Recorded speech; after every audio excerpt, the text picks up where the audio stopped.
శాంతి. ETV live ఆధ్యాత్మిక channel ప్రేక్షకులందరికీ స్వాగతం. మన యొక్క మనస్సుని ఉత్సాహభరితంగా పెట్టుకోవాలి. దానికోసం రాజయోగ సాధన మనకు ఎన్నో రకాలుగా ఉపయోగపడుతుంది. ఆధ్యాత్మిక చింతన చేయాలి. ఆధ్యాత్మికతని మాత్రమే మనం ఇష్టపడాలి. అది మాత్రమే లక్ష్యం తీసుకునేటువంటి ఒక యోగి ఆత్మ తన యొక్క భవిష్యత్తు గురించి ఎక్కువ సమయం శుభప్రదమైనటువంటి సుఖాంతమైనటువంటి చింతన చేయాలి. లక్ష్యం మనకు సరిగ్గా ఉన్నప్పుడే స్వతగానే లక్షణాలు కూడా గొప్పగా ఉంటాయి. మన ప్రారంధం, మన యొక్క భవిష్యత్తు యొక్క స్మృతి వర్తమాన సమయంలో మనను సుఖంగా పెట్టగలుగుతుంది. ఆత్మ యొక్క స్వధర్మాలు 7: సుఖము, శాంతి, పవిత్రత, జ్ఞానము, శక్తి, ఆనందం, సంతోషం. ఇవి మన ఆత్మ యొక్క స్వధర్మాలు. అందుకే అంటారు, స్వధర్మం సుఖం ఇస్తుంది, పరధర్మం ఆత్మకి దుఃఖం కలిగిస్తుంది. నా ఆత్మ యొక్క స్వధర్మం సుఖం కాబట్టి దుఃఖం కలిగించేటువంటి విషయాల నుండి స్వతగానే మనం దూరం రావాలి. అప్పుడే రాబోయే సుఖధామం యొక్క చింతన అనేది స్టార్ట్ అవుతుంది. సుఖప్రదమైనటువంటి చింతన చేసే సమయంలో దుఃఖప్రదమైనటువంటి ప్రపంచాన్ని ఈజీగా మనం మర్చిపోగలుగుతాం. సుఖధామం ఆత్మ యొక్క నిజమైనటువంటి ధామం, దేవతల ధామం. ఆ యొక్క చింతన చేయడం ఎలా అనేది ఇప్పుడు మనం చర్చించుకుందాం. ఎప్పుడైనా కానీ భగవంతుడితో సంభాషణ చేసేటప్పుడు మనం ఒకటే చెప్పాలి, ఎలా ఉన్నాను, ఎక్కడున్నాను, ఏది నాకు దొరికిందో, కరెక్ట్గానే ఉంది, నేను సరిగానే ఉన్నాను. ఇలాంటి ఫీలింగ్స్తో ఆత్మ పూర్తిగా అయిపోయినటువంటి తన యొక్క మంచి రోజులు కాకుండా తప్పుడు రోజుల్ని ఈజీగా మర్చిపోగలుగుతుంది. కొందరు వ్యక్తుల్ని మనం చూస్తూ ఉన్నాం. వారి యొక్క లైఫ్ ఎలా ఉంది అని అడిగితే వాళ్ళు సుఖపడ్డ రోజుల కంటే దుఃఖపడిన రోజుల్ని ఎక్కువ గుర్తు తెచ్చుకుంటారు. అవే ఎక్కువసార్లు తలుచుకుంటూ వర్తమానంలో దుఃఖపడుతూ ఉంటారు. మనం ఆత్మ సృష్టి అనే ఈ నాటక రంగంపై వచ్చే ముందు, ఈ నాటకంలో పైన రాకముందు నా మొదటి జన్మ దైవీ కులంలో దేవతలుగా ఉన్న సమయంలో ఎంతో శుభప్రదంగా సుఖదాయకంగా అనుభవం చేసినటువంటి ఆత్మలమే. అలా అనుభవం చేసినటువంటి ఆత్మలం కాబట్టి నా ఆత్మ నిత్యం సుఖంగా ఉండడం, సుఖపడడం మాత్రమే ఇష్టపడుతుంది. సుఖం ఇచ్చినటువంటి దాత, సుఖ సాగరుడు నా ఆత్మ యొక్క స్వరూపం సుఖం. ఎప్పుడైతే ఈ యొక్క కాన్షియస్ మైండ్లో ఉంటుందో అప్పుడు సహజంగానే సుఖధామం యొక్క స్మృతి, సుఖధామం యొక్క స్మరణ ఆత్మను హాయిగా పెడుతుంది. సుఖసాగరుడు పరమాత్మ యొక్క స్మృతి, సర్వోత్తమమైన స్మృతి. సుఖం నా ఆత్మ యొక్క స్వధర్మం. అలా సుఖధామం యొక్క చింతన చేద్దాం, సుఖ స్వరూపులుగా అవుతాం. అప్పుడే మన కాన్షియస్ మైండ్ నుండి దుఃఖపడుతూ ఇతరులను దుఃఖం కలిగించేటువంటి రాక్షస సంస్కారం అనేది సహజంగా మాయమైపోతుంది.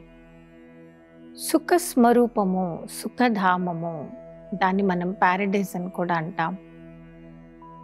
ఆ దేవతా యుగంలో ఉండేటువంటి దైవాత్మల దినచర్య ఎప్పుడైతే మనం స్మరిస్తామో అప్పుడు సుఖప్రదమైన ఆత్మ అవుతాం. సుఖదాత పరమాత్ముడి యొక్క స్మృతి అనేక రకాల దుఃఖము, అశాంతిని మన మనసు నుండి శాశ్వతంగా దూరం చేస్తుంది.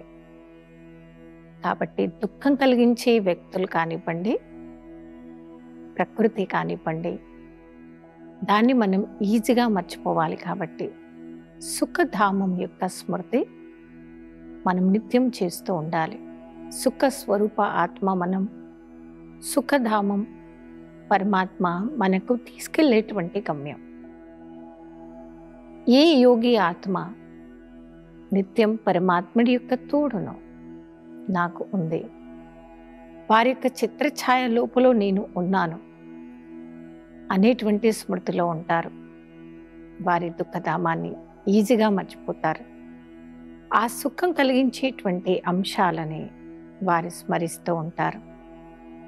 సుఖదాత ఒక ఈశ్వరుడు, పరమాత్మ మనందరికీ కూడా ఎల్లప్పుడూ సుఖప్రదమైనటువంటి స్థానమే ఇస్తాడు. అవునా? పరమాత్మ అనగా కళ్యాణకారుడు, ముక్తి ప్రదాత.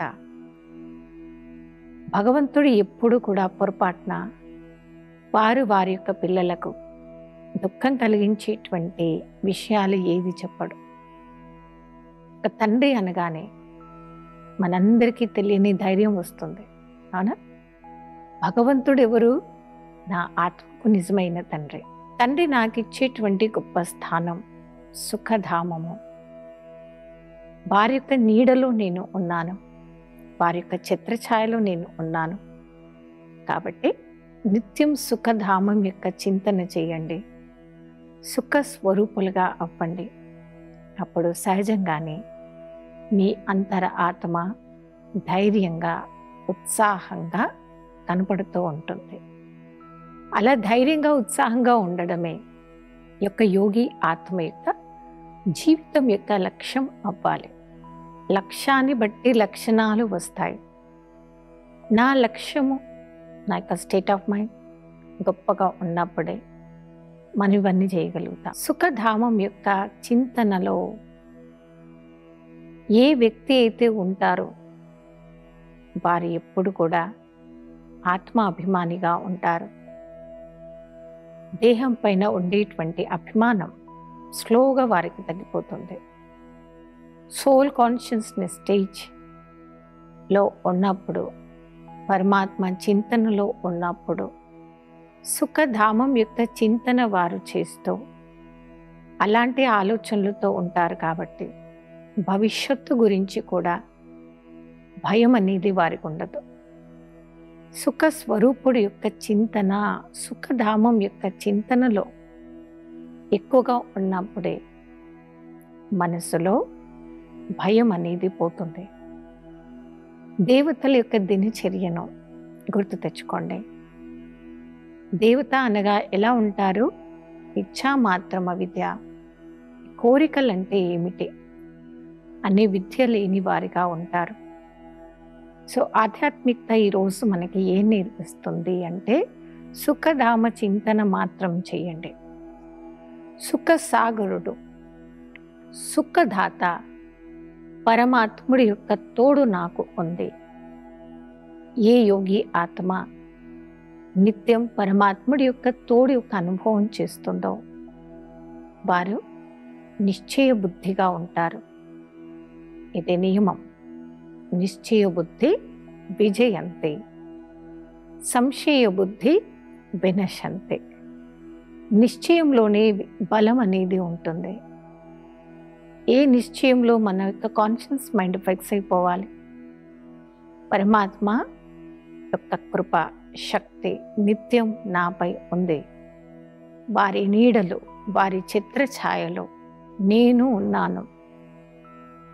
ఎక్కడైతే పరమాత్మ యొక్క శక్తి ఉంటుందో, ఏకత అనేది ఉంటుందో, అపజయం అనేది ఉండదు. అక్కడ విజయం మాత్రమే ఉంటుంది. విజయం నా జన్మసిద్ధ అధికారము. నా యొక్క ఫస్ట్ జన్మ ఎంతో శుభప్రదమైనది. సుఖధామంలోనే నా ఫస్ట్ జన్మ జరిగింది. నేను సుఖస్వరూప ఆత్మ కాబట్టి ఏ విషయంలో నాకు నష్టం లేదు, రాదు, ఉండబోదు. ఇలాంటి చింతనతో ఉంటేనే సుఖధామం యొక్క ప్రాప్తి యొక్క అనుభవం మన ఆత్మను సంతోషపరచగలుగుతుంది, సంతుష్టంగా పెట్టగలుగుతుంది. సంతుష్టత, సహయోగము మన యొక్క ఆత్మను దివ్య గుణధారిగా మారుస్తుంది. ఒక దివ్య గుణధారి ఆత్మ నిత్యం సుఖధామం యొక్క చింతన మాత్రమే చేస్తారు. సుఖస్వరూపంగా వారు ఉంటారు. కాబట్టి నా యొక్క ఫస్ట్ జన్మ దైవీ కులంలో జరిగింది. నా ఒరిజినల్ స్వరూపం దైవీ స్వరూపము. జన్మ మరణం, జన్మ మరణం చక్రంలో వస్తూ వస్తూ అనేక రకాల పాత్రను పోషిస్తూ లాస్ట్ ఇప్పుడు అంతిమ జన్మలో నేను చేరుకున్నాను. నా ఫస్ట్ జన్మ, నా ఫస్ట్ స్వరూపం సుఖము. అలాంటి సుఖధామములో నేను తిరిగి మళ్ళీ వెళ్ళాలి. తిరిగి వెళ్ళాలి అంటే నేను నా యొక్క శ్రేష్ఠ కర్మల యొక్క ఖాతాను, పుణ్యకర్మల యొక్క ఖాతాను ఆధ్యాత్మిక పరంగా ఇప్పుడు తయారు చేసుకుంటున్నాను. నేను ఎంత తయారు చేసుకోవాలి? అన్లిమిటెడ్గా, లిమిట్ లేకుండా తయారు చేసుకోవాలి. ఎంత ఎక్కువగా తయారు చేసుకుంటే నేను సుఖధామంలో అంత మంచి స్థానానికి చేరుకుంటాను, అంత మంచి స్థానంలో నేను ఉంటాను. ఇది నా భవిష్యత్తు యొక్క లక్ష్యము. అలా నా భవిష్యత్తు యొక్క లక్ష్యం గొప్పగా ఉంటే నా యొక్క వర్తమానం సుఖప్రదంగానే ఉంటుంది. మనం తయారు చేసుకుంటాం. సేవ ద్వారా మన పుణ్యం యొక్క ఖాతా జమ అవుతుంది. పరమాత్మ యొక్క పరిచయం వింటూ ఇతరులకు చెప్పటంతో కూడా పుణ్యం యొక్క ఖాతా జమ అవుతుంది. ఆత్మిక స్మృతిలో మనం ఉంటూ ఆత్మిక దృష్టితో ప్రతి ఒక్క ఆత్మను చూసే అభ్యాసం చేస్తే కూడా నా పుణ్యకర్మల ఖాతా తయారవుతుంది. రాబోయే దేవతాయుగంలో సుఖధామంలో ఉన్నత స్థానంలో నేను వెళ్ళాలి, అక్కడ నేను ఉండాలి. కాబట్టి నా యొక్క దృష్టి, నా యొక్క వృత్తి, నా యొక్క కర్మలు ప్రతి ఒక్కటి దివ్యంగా మాత్రమే తయారు చేసుకోవాలి. అలా నేను మారాలి. ఈ విధమైనటువంటి చింతన నేను చేస్తేనే సుఖధామంలో దేవతా కులంలో నా యొక్క జన్మ జరుగుతుంది. అలా సుఖ స్వరూపమైన ఆత్మ మనము నా ఒరిజినల్ దైవీ స్వరూపాన్ని మర్చిపోకుండా సుఖ సాగరుడి యొక్క స్మృతిలో ఉంటూ నిత్యం ఒకటే అటెన్షన్లో ఉండండి. నా యొక్క దృష్టి కానివ్వండి, నా వృత్తి కానివ్వండి, నా మనసా కానీ, వాచా కానీ, కర్మణ కానీ తయారు చేసుకున్నటువంటి నా యొక్క దృష్టాన్ని, నా యొక్క భాగ్యాన్ని తగ్గించుకోవద్దు, దాన్ని పెంచుకోవాలి. తగ్గించుకోవడానికి కారణాలు కూడా మీరు ఎన్నో విన్నారు. అపవిత్రమైన దృష్టి, వృత్తి, కర్మలు మన యొక్క ఆత్మ యొక్క భాగ్యాన్ని తయారు చేయనివ్వకుండా దూరమే చేస్తుంది. పవిత్రమైన దృష్టి, వృత్తి, కృతి వాటిపైన మనం ఫుల్ అటెన్షన్ ఇవ్వాలి. అప్పుడే నిజమైనటువంటి యోగి ఆత్మగా అవుతూ సంతృష్టికరమైనటువంటి, తృప్తికరమైనటువంటి జీవితంలో మనం నిత్యం ఉండగలుగుతాం. సుఖ స్వరూపుడు, సుఖధామం యొక్క యాత్ర చాలా గొప్పనైనది. సృష్టిలో ఉండేటువంటి ఎలాంటి ఆత్మకు కూడా కావలసినంత ఆనందం, దొరకాల్సినటువంటి తృప్తి మనుషులు ఇవ్వలేనిది. వస్తువు ఇవ్వలేనిది, ధన ధాన్య సంపత్తులు ఇవ్వలేనిది ఒక ఈశ్వరీయ స్మృతి, సుఖధామం యొక్క స్మృతి నిత్యం మన ఆత్మను గొప్పగా మారుస్తుంది, గొప్పవారిగా మనను తయారు చేస్తుంది. కాబట్టి సుఖధామం యొక్క చింతన మనం నిత్యం చేద్దాము. అప్పుడు మన యొక్క కాన్షియస్ మైండ్లో దుఃఖప్రదమైనటువంటి ఆలోచనలు, తప్పుడు ఆలోచనలు స్వతగా దూరం అవుతాయి. నేను ఆత్మ, ఒరిజినల్గా దైవీ కులం యొక్క ఆత్మ, దేవతా కులం అనేది నా యొక్క స్వధర్మం. మనమంతా సూర్యవంశీ దేవ ఆత్మ, తిరిగి దేవత అవ్వాలి. కాబట్టి నిత్యం ప్రతి ఒక్క ఆత్మతో స్నేహపూర్వకమైన వ్యవహారంలోనే మనం వ్యవహరిద్దామా? సుఖధామం యొక్క చింతనలో ఉంటూ సుఖ సాగరుడు యొక్క గుణగానం మాత్రమే చేద్దాం. అప్పుడు మనసులో ప్రతి ఒక్క ఆత్మ పట్ల శ్రేష్ఠ భావన, శ్రేష్ఠ కామన అనేది పెరుగుతుంది. యోగి ఆత్మ అని ఎవరినంటారు? యోగి అనగా అనిత్యం పరమాత్మ చింతన, పరమాత్మ స్మృతిలో మాత్రమే వారు ఉంటారు. ఎక్కడైతే సుఖధామం యొక్క చింతన ఉంటుందో అక్కడ సహజంగానే దుఃఖం, అశాంతి కలిగించి తప్పు నేచరు, తప్పు అలవాట్లు మాయమైపోతాయి. కాబట్టి ఈ చింతనతో ఉండాలి అనేదే ఆధ్యాత్మికత మనందరికీ నేర్పిస్తుంది. ఏమని? నిత్యం సుఖధామం యొక్క చింతన చేయండి. సుఖ సాగరుడు పరమాత్మ మన చూయిస్తున్నటువంటి దారిలోనే మనం నడుద్దాం. రాక్షస సంస్కారాలు, తర్వాత దైవీ సంస్కారాలు, ఇలా 2 రకాల సంస్కారాలు ఉంటాయి. స్వభావ సంస్కారాలని బట్టే మన యొక్క కర్మలు అవుతాయి.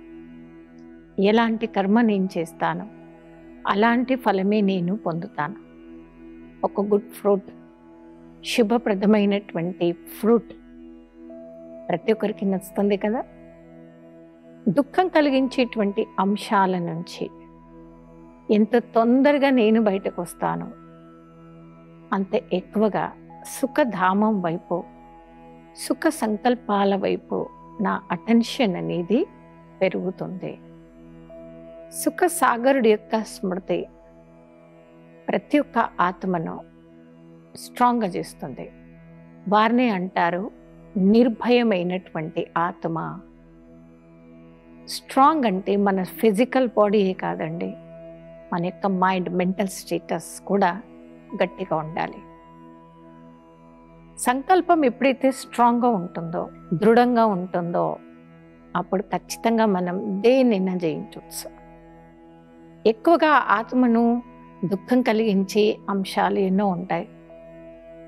మనం బిజినెస్లో లాస్ అయ్యాం, ఆత్మీయుల మరణ వార్త విన్నాం, శరీరం అనారోగ్యంగా మారింది. అలాంటి సమయంలో మంచి స్మృతిలో ఉండండి, స్వమానంలో ఉండండి. అంగదుడి సమానంగా మీకు లైఫ్ స్టైల్ మార్చుకోండి. ఏ వ్యక్తి అయితే అంగదుడి సమానంగా వారి యొక్క లైఫ్ స్టైల్ని మార్చుకుంటారో సుఖధామం యొక్క స్మృతిలోనే వారు ఖచ్చితంగా ఉంటారు. అలా సుఖధామం యొక్క యాత్రలో మనం ఉంటూ అలాంటి అంగదుడి సమానంగా స్ట్రాంగ్గా మనం వర్తమానంలో ఉండాలి. కాబట్టి నిత్యం మెడిటేషన్ అనేది అందరం చేయాలి. మెడిటేషన్ చేయడం అంటే మనసు యొక్క సంబంధం ఒకే ఒక్క ఈశ్వరుడితో జోడింపజేసుకోవాలి.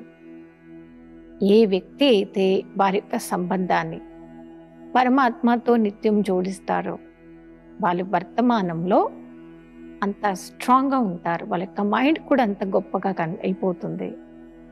కాబట్టి సుఖధామం యొక్క స్మృతి, సుఖధామ యాత్రికులై చింతన చేస్తూ స్వచింతన, ప్రభు చింతనను మనం నిత్యం చేసినప్పుడే అలాంటి ఆనందకరమైనటువంటి గొప్ప జీవితం యొక్క అనుభవం మనకు కలుగుతుంది.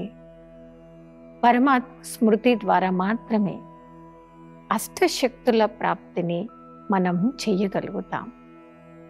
ఎక్కడైతే శక్తులు ఉంటాయో అక్కడ ఆత్మ నిత్యం ఉత్సాహంగా ఉంటుంది. ఉమంగ ఉత్సాహాలు ఎక్కడైతే ఉంటాయో అక్కడ సంతుష్టత ఖచ్చితంగా వస్తుంది. ఎక్కడైతే సంతుష్టత, ధైర్యత, మధురత అనేటువంటి దివ్య గుణాలు ఉంటాయో ఖచ్చితంగా అలాంటి ఆత్మ సుఖధామంలో యొక్క అనుభవం ఇప్పుడే చేయగలుగుతుంది. భవిష్యత్తు నా యొక్క స్వరూపం, దేవతా స్వరూపం.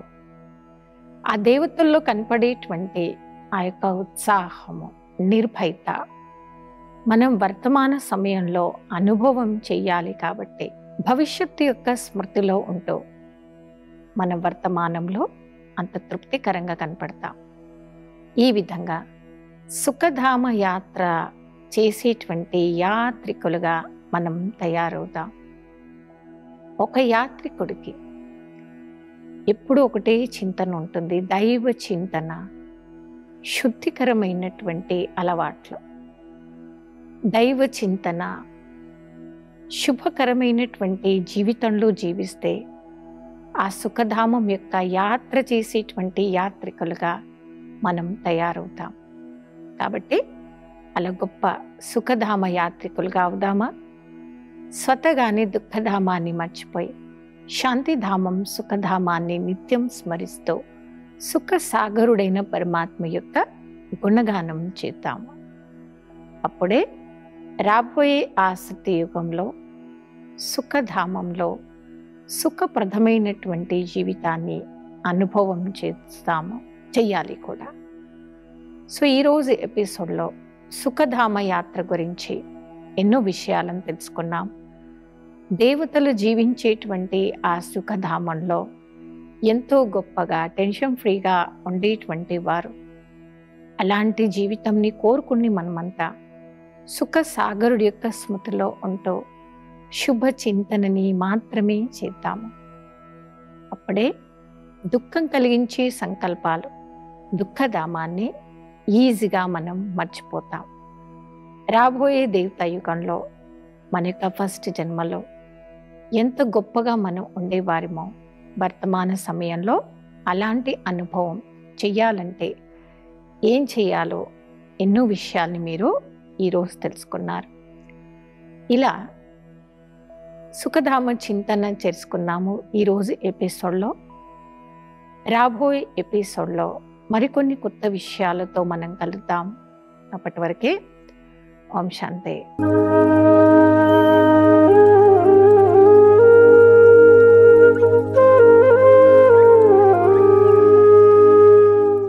ఈ కార్యక్రమాన్ని తిరిగి చూడాలనుకుంటే www.youtube.com/ETV Life Spiritual లో చూడవచ్చు.